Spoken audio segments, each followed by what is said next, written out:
Hi, Joe here, coming to you today to talk about financial health and financial self-care.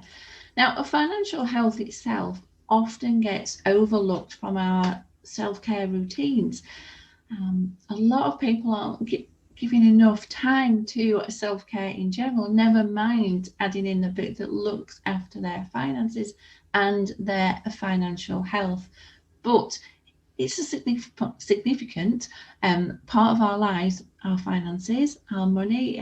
We go to work for it, we run businesses for it because we need it to provide our lifestyle. So money is important to us, and how we deal with it and making sure that we deal with it is an important part of our overall health. So if we're ignoring our finances, then it can have an impact on our mind. So that's where it comes into the self-care routine, which is all about bringing mind, body, and spirit to the right levels. If we don't get our finances right, then we are potentially creating a lot of overwhelm. We're creating financial anxiety, financial stress, which impacts not just how we deal with our money going forward, but it also impacts other areas of our life. I think we know that with other stresses, if you've ever had a stressful day at work, it doesn't stop the moment you step through the door unless you do something about it. And a little bit of self-care to have that reframe on how we're viewing things and how we tackle things, particularly how we're then tackling things that we potentially don't want to do. So with self-care in relation to finances, we're reframing the way that we approach our finances, and this can have that lasting effect on our well-being because it's going to reduce our financial anxiety, it's going to reduce financial stress, which, like I said, it has a far-reaching effect. So if we can reduce them, then it's good for ourselves overall, not just for our pockets.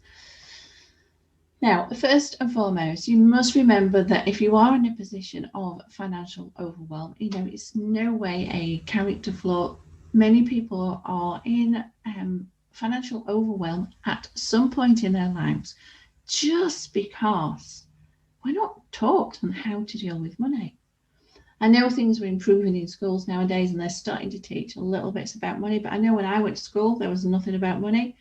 But money is more than just how we're going to deal with the pounds and the pence and balancing our accounts. It's the emotional side as well. So it's a big thing dealing with money. And it does cause a lot of stress for a lot of people, especially when you get into that overwhelm of having to deal with everything. And when we get into that stressful situation, instead of doing our accounts, instead of having that money date with ourselves so we can sort our finances out, binge watching an enjoyable series on Netflix is so much more preferable than dealing with our finances. I think we've all been guilty of that at some point. Maybe you're not a binge watcher, maybe it's going and doing another activity. But when it comes to our finances, we need to be aware of the big picture. And there's lots of information out there, and that's probably not always helpful because there just is so much information if you want to go and look for it, on things like budgeting and organising your finances. I certainly have information about those topics, as do many other coaches in the financial arena. But the first, the thing is, you need to be aware of it. So you need to go and search for some of that information. I know it's difficult because sometimes you don't know what's good and what's bad. Because if you do a search, say budgeting on something like Pinterest, you're going to get loads and loads of articles.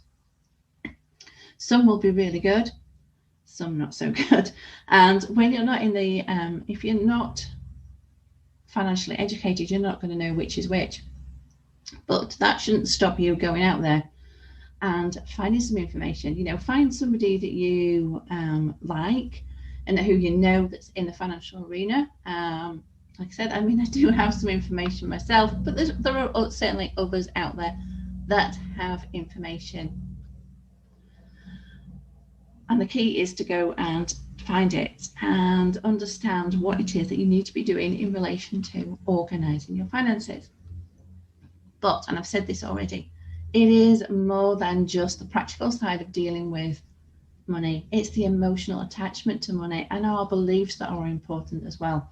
And I'm not just talking here about limiting beliefs, because if you've come across the concept, which has now become pretty popular, of a money mindset, people talk about removing limiting beliefs. Mindset is so much more than just removing limiting beliefs. And we need to understand all our beliefs, not just those that limit us, around money. And all beliefs have an emotional element to them, some of which could be negative, and it could just be that that's causing us a problem rather than being actual limiting beliefs. What emotions am I talking about? Well, I'm talking about anxiety, frustration, guilt, shame, anger, sadness. These are all the emotions that people come forward with when we're talking around money. Now, anxiety and frustration, this is typically due to a lack of control and not knowing where your money is going. I know some people can have anxiety about how much is coming in, and sometimes that is out of your control. But there are other things in dealing with money that you can take back into your control, which will help reduce the amount of financial anxiety, financial stress that you have, even if you can't control the amount of money that you've got coming in. Now, how do you deal with this? Well, it's a simple system. I love a system. I love a process and a system. So that's the way that I like to think of these things. And the first part of that system is to start to understand about how you feel about money. You know, do you actually have any level of financial anxiety? Is money keeping you awake at night? Do you know that there's conversations that you should be having with others around money, but you're avoiding? And do you understand the way that you behave around money and different financial situations? So there is absolutely loads to explore there, but that's part one. Part two is get clear on your income. So know the amount. This is particularly important, I should say, when you're self-employed. You know, make sure that you get clear on your income, the amounts, the sources of your income, potential new income streams. And do you actually have a system for dealing with irregular income?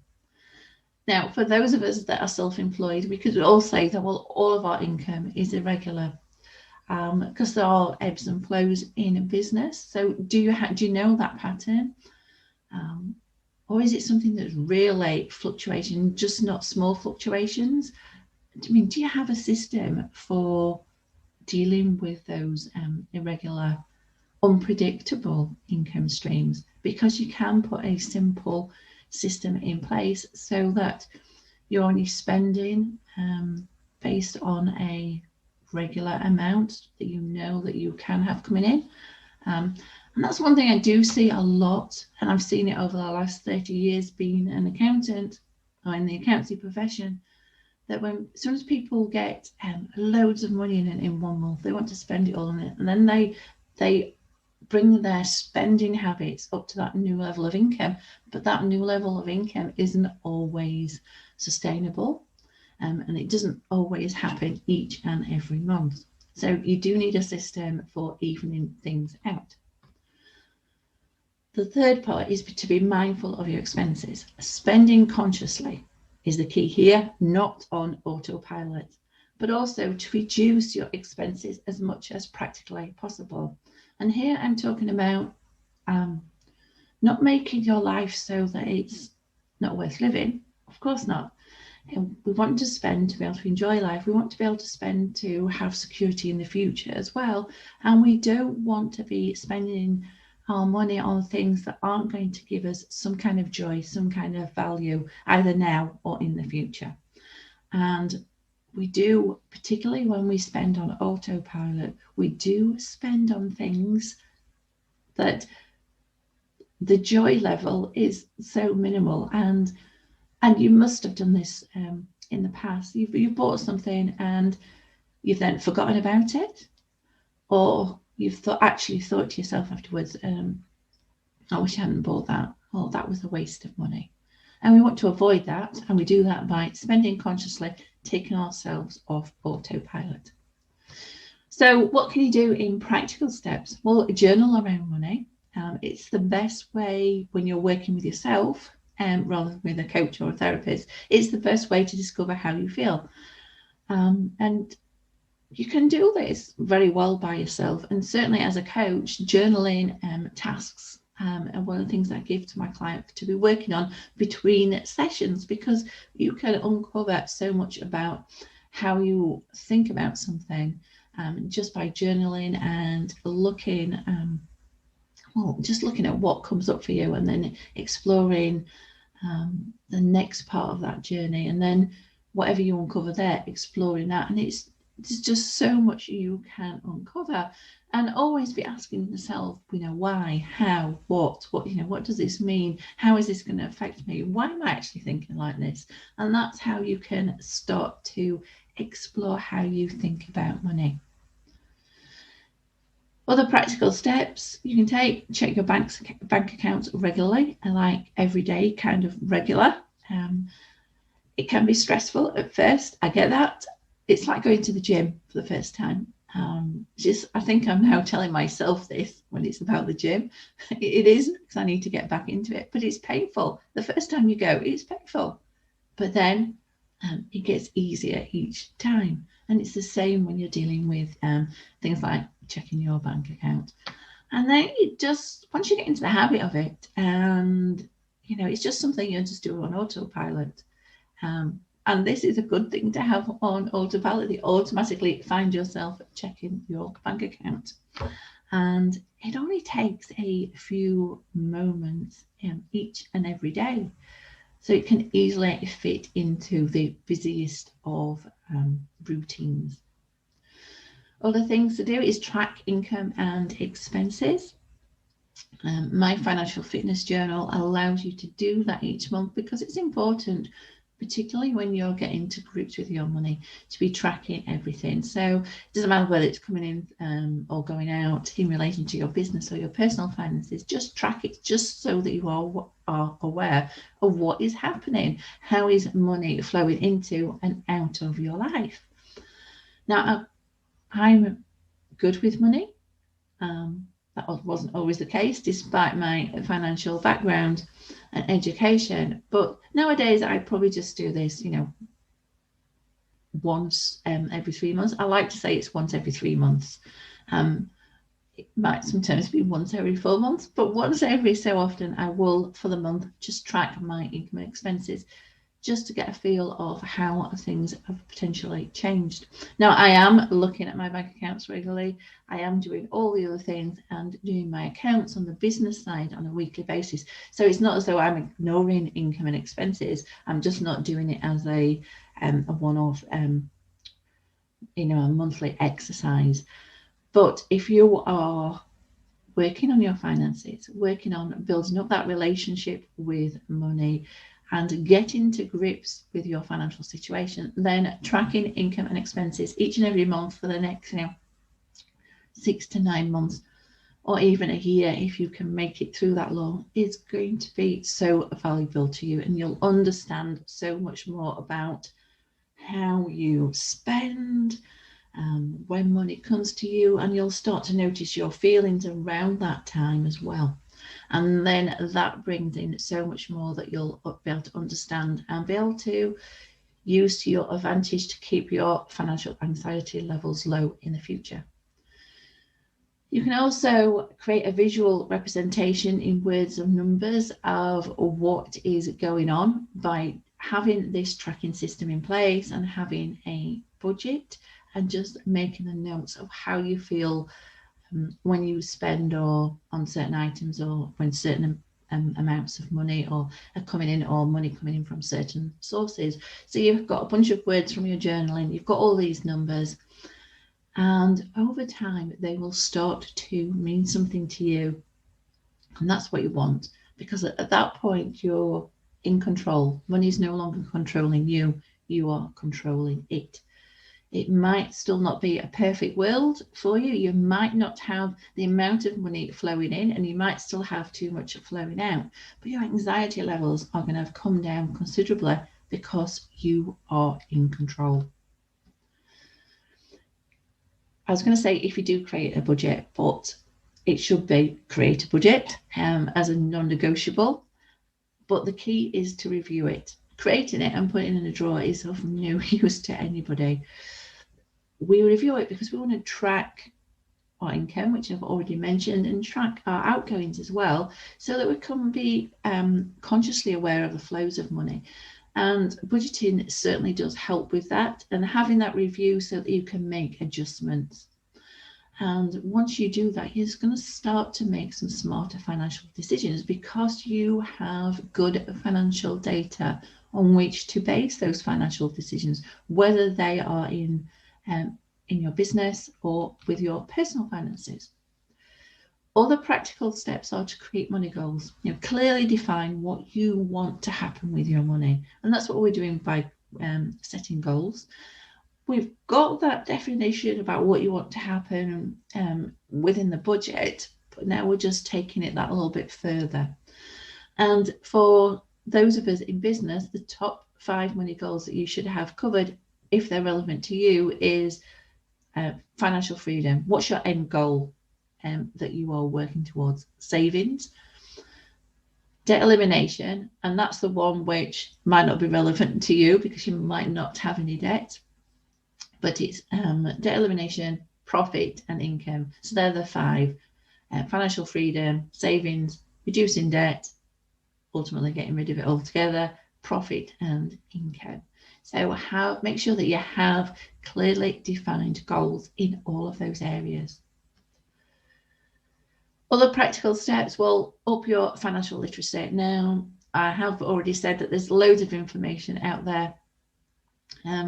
Just be mindful of the source that you're getting that information, but there are plenty of books available, and you can educate yourself on the best practices in both terms of your business and your personal finances. You need to prioritize your debt if you have debt, because this is such a huge factor in financial anxiety. And here, when I say prioritize, I mean be paying off as much as possible, but also being clear about what you actually owe. Exact figures as to how much you owe and who you owe it to. And a lot of people don't even know that amount of information. So there's no wonder there's such financial anxiety for them. When they know they have debt, even if they're not consciously thinking about it, their unconscious mind knows that there is debt to be dealt with. But when you don't know how much it is and who to, how can you make a plan going forward and start to see balances come down? Because if you just look at your bank statement and credit card statement, or maybe it's a loan, typically a lot of people have credit card debts. If you look at statements once in a blue moon, then the balance is going to look big, but perhaps it was bigger 6 months before. And if you'd have been tracking it, you will have been reducing your financial anxiety because you'll have seen that balance come down, and that balance that you have today might not be such a huge factor for you if you've been working on reducing it in the previous period. So having a debt elimination plan is certainly a priority for you if you do have debt. So financial self-care, it is all about creating good money habits. It's helping you stay organized and cultivate habits to meet your financial goals as well. So you know where you're headed, as well as dealing with the situation that you have now. So the examples given that help you create good money habits are things like checking your bank balances, tracking income and expenses, creating money goals, creating a budget and reviewing it, prioritizing debt, and becoming financially literate as well. Then the key to creating good money habits is to know your triggers. What stops you from saving? What makes you spend? And you'll have triggers for certain types of spending. So the key is to identify the cues, the triggers, and then the resulting rewards, and that's your habit. For my clients, we use the Sacred Money Archetypes personality profiling tool to help us with this, because it identifies what your personality triggers often are, and then we can match that to your habits and see how you can start to change that. So what do I mean by identifying your cues, your triggers, and then the resulting rewards? So for example, and this was a client I spoke to yesterday, loads of times the kids are arguing. So she then, when that happens, which, kids argue, but she'll then go and lock herself in the office. And what she's found herself doing is then going onto Amazon and spending money. And, even if it's on things like books or something that she will use eventually, she doesn't need to be spending that money now. So that is identifying the trigger. It's the kids arguing, and the resulting habit is giving herself some permission to go and spend money on Amazon. And it could be somebody other than Amazon. But she's then spending money to give herself some reward.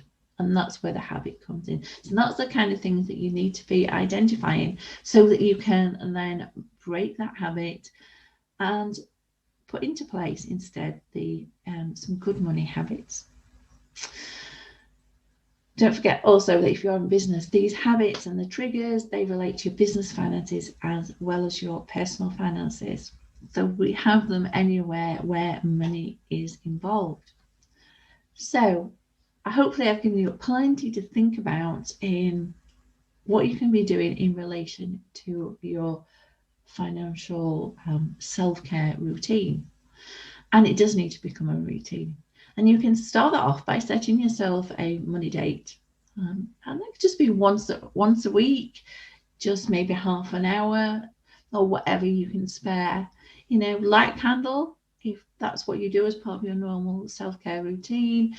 Grab a cuppa, use some oils in a diffuser to lift your mood, and start to deal with your money in bite-sized chunks on a regular basis, so that you don't get overwhelmed. And if you're already overwhelmed, it will start to bring down that level of overwhelm. So that is it for me today. Hopefully I haven't muddied the waters, and I have actually just given you things to think about.